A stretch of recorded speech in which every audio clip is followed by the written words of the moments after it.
Hi everyone, and welcome to Variety's Award Circuit Pre-Emmy Special. I'm Elizabeth Wagmeister, and I am here with my friends, my colleagues, the Emmys experts, Clayton Davis, our Film Awards editor, Angelique Jackson, our senior entertainment writer, and our deputy TV editor, Mike Schneider. Mike, you are our Emmys guru. Okay, You're I'll take it. I will take it. You cover all things Emmys all year long, so I got to know, who do you think is going to be the big winner on Sunday night? Well, from the beginning, it's been Ted Lasso, Ted Lasso, Ted Lasso, basically. This is a show that the critics love, the fans love, and the season 2 is on right now. So voters were able to devour new episodes of Ted Lasso while voting on the previous season. So I think you'll see a big night for Jason Sudeikis, for Hannah Waddingham, and maybe some other surprises as well. But that's definitely the show that is almost a lock, if we want to say the word lock. Yes, no, I mean, Ted Lasso has 20 nominations, obviously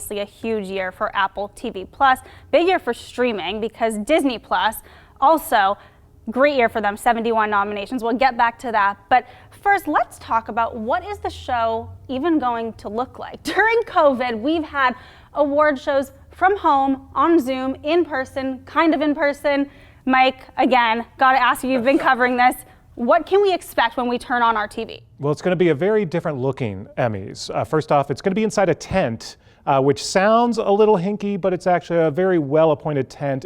They're sort of reminiscent of the Golden Globes in that nominees will be seated at round tables, they'll be drinking, they'll have some food. It's going to be a little more of a relaxed atmosphere. It's going to be a much smaller atmosphere, only about 500 people in there because they've limited it to just a handful of nominees. All right, well, Angelique, with the Emmys every year, people really love to see all of the nominees arrive in their gowns. They like to see what they're wearing. What can we expect from any sort of pre-show? Will there be the glitz and glamour this year? What's going to be fun about the Emmys is that, we saw a little bit from the Met Gala. There's going to be a lot more glamour on the carpet. It's not going to be kind of the, Zoom from home, though the crown will actually be in their own kind of Zoom situation from London. And we can expect them to be dressed like royalty, as you would. But I think people like Michaela Cole, who we did see on that Met Gala red carpet, she was wearing blue sequin Balenciaga. I can't wait to see what she hopefully wears at the Emmys. Maybe something gold like a trophy. I know that's kind of controversial because sometimes when you dress like the trophy, you don't win it. So everyone that wore gold at the Oscars didn't win. Put it out there. Put it out there. But if we learned anything, even for the crown that they'll be from Zoom, Zendaya showed us last year when she won. You can look amazing, even from Zoom. She always knocks it out of the park. Now, Clayton, let's talk about the ratings or lack thereof. I think the four of us, we can all agree. We're not anticipating any huge ratings whatsoever. Last year, the Emmys had just over 6 million viewers. Earlier this year, the Oscars hit an all-time low, down 58%. It's not even fair to really look at the ratings because they're just down across the board. But do you think that ratings even matter anymore, or is it just the awards prestige that matters? They still matter because they're still on broadcast. And as long as they're still on broadcast, and we're at this crossroads now where we need to make a decision if we're going to keep moving forward with award shows on broadcast networks, or do they need to move to a streaming platform?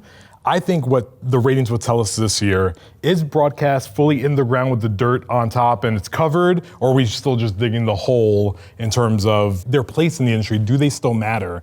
And with the Emmys being so heavy on the streaming platforms in terms of what they're nominating, I think we need to kind of adjust that expectation. But it's going to be low again, like anything else. And Clayton, I would add to that, the irony is broadcast still matters when it comes to sports. And the Emmys will be up against Sunday Night Football. Football is actually the numbers are growing this season. So for the Emmys to have to compete against that, it's virtually impossible.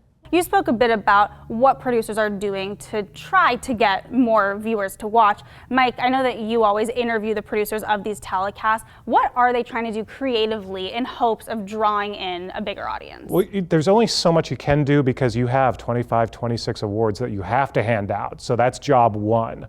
So this year, part of it is this relaxed atmosphere that they're trying to create. They're adding a musical element to the beginning.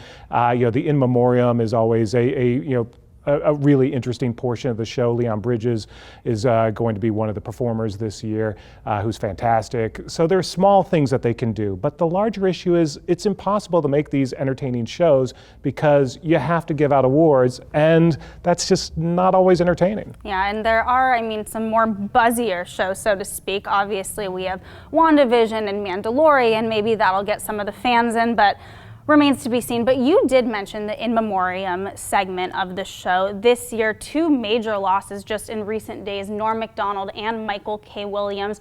Do we know at all if there's any plans to honor either of these actors? I'm sure there has to be. There's like no way they can leave them out. But aside from just the In Memoriam segment, is there anything special that you think that they'll plan for them, or is the celebration going to be that Michael K. Williams is the front runner? I mean, I was gonna say Michael K. Williams, if he wins supporting actor drama, not only is he gonna be the first black man to ever win that category, he's gonna be the 7th posthumous acting winner ever. So that is a celebration of him. And if he ends up losing, whoever beats him has to mention him. I feel like everyone's incorporated into the speech. But I don't think they'll do anything outside of the In Memoriam. Again, 26 awards, they're always crunched for time. They need to make kind of every moment count, and I think that In Memoriam's for that.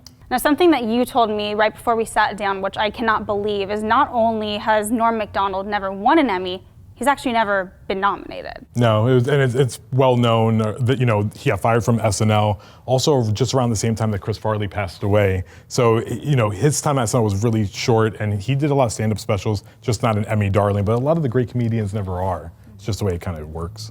Well, Angelique, another person getting a big moment is going to be Debbie Allen. Tell me about that. Well, Debbie Allen, of course, is winning the Governor's Award this year. It is a special honor that they reserve for really people to celebrate someone's body of work outside of the competitive categories. She is the first black woman to win this award. And it's also special because she's already a winner. She won 2 prizes at the Creative Arts Emmys. So she's really just adding to her big trophy case here. And I think it's going to be a really emotional part of the ceremony. But she did say that she's going to wing it. She doesn't have a speech prepared, so I can't wait to see. It may just actually be fun. She could dance around. I hope so. I mean, I think at the end of the day, we're honoring a real Hollywood legend. I hope she recreates the opening to Fame. I just want her to say Fame counts and then tap that moment. Something that you said, we need to harp on our own industry. Once again, the first black woman to ever win this honor. I mean, that's just absurd. It's ridiculous, which brings us to talking about representation among the nominees. Good news, the most diversity, the most actors of color ever nominated at the Emmys, but of course there's still a long way to go. But let's start with the positive. MJ Rodriguez making history already with her nomination. She is the first trans actor to be nominated in any major acting category. By the way, Pose and Lovecraft Country bringing some of the biggest nominations when it comes to actors of color. Who here thinks that MJ is walking away with the gold? We've been going back and forth about this. Yeah. So the lead actress drama is very competitive because she's going against Emma Corrin, who has won everything up until this point. Also Olivia Colman, who is due for Emmy. Well, not really due for Emmy, but she is due for that role. So last time you can reward her for that. The thing about it, as also the first Afro-Latina to ever be nominated for that category, it doesn't seem a big sense that she could win unless definitely Billy Porter's winning it. I think they're a package deal. So Billy can win without her. I don't think she can win without Billy. And that's just my kind of take on that. I don't know if that's actually what will happen, but it's a really competitive race. Yeah. I'm just going with my gut that I feel like history is sort of on their side and also just momentum is on their side. Very great campaign done by FX and sort of promoting the fact that, for voters, make history. Think about Pose. And Pose did have a fantastic finale. Everyone was talking about it. MJ and Billy have really been out there in a way that the Crown folks hadn't been as much. So I'm thinking there might be an upset, could be completely wrong, but that's one of the ones I'm thinking there may be MJ and Billy love on Emmy night. Do you see them as a package deal as well? I do. Oh, okay. Yeah. You also just did another great cover story just out this week with Jean Smart. Yes. We're finally talking about Jean Smart. It is Jean Smart's moment, right? That's why he's here today. Yeah, exactly. About Jean Smart. Tell us about Jean Smart, Mike. Yeah. Well, and honestly, the thing is, there's a chance that she takes 2. Because honestly, it does feel like Jean Smart's moment. So clearly, she's the front runner for Best Actress in a Comedy for Hacks, but don't overlook Mare of Easttown, and if there is this Jean Smart momentum, which there is, she could also take home supporting and limited. So there is a possibility that she gets both, and I wouldn't be mad at it. Yeah, I don't think anyone would be. Well, mad listen, at it. yeah, if and when she wins lead actress comedy, she's gonna be just the fourth person that would have won every acting category in a single genre. So she has the momentum, and I said this on our podcast earlier this week. If the Emmy window was maybe 2 weeks longer, I think Hacks would be making a serious play right now in a big way for even comedy series. Hannah Einbinder, I think it still could upset maybe in writing or directing. There's a lot of momentum for that show. Mike, you mentioned the word upset when we were talking about MJ Rodriguez. Who do you think might be one of the biggest snubs? And I want to go down the line and hear everybody's predictions here. Well, let's one more name, Robin Thede. There is a chance that a Black Lady sketch show, because that sketch comedy category, that variety sketch category is 50-50. It's only SNL and Black Lady sketch show. So if voters decide, you know what, SNL's kind of had its moment, maybe we should give it to the new fresh face, the future, Robin Thede, I think there's a real good chance that she might take away that big win. That would be a very welcome surprise, not a snub. Angelique, what do you think could be one of the biggest upsets of the night? Well, agreed with Mike. I think that is my hope for the biggest surprise of the night. But my biggest snub, the thing I'm most scared about, is the idea that I May Destroy You and Michaela Cole could potentially go home with a big goose egg for the Emmys. They are nominated for 9 awards, and it was really disappointing, obviously, to see them completely ignored by the Golden Globes. So you would think with the Emmys we might be able to make good on that. Unfortunately, that limited series category and all of the ones that it's nominated for, including, of course, actress, where it's Anya Taylor-Joy and Kate Winslet to Cynthia Erivo and then Elizabeth Olsen.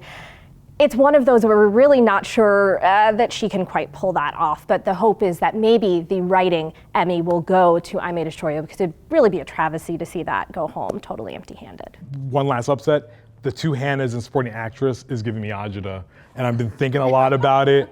And I'm telling you, I think Waddingham's got it, but I'm telling you, I'm feeling it. I'm feeling that Merritt Weaver, Nurse Jackie thing again. Okay. Well, and Clayton, one more dubious distinction that you're kind of keeping an eye on is Handmaid's Tale.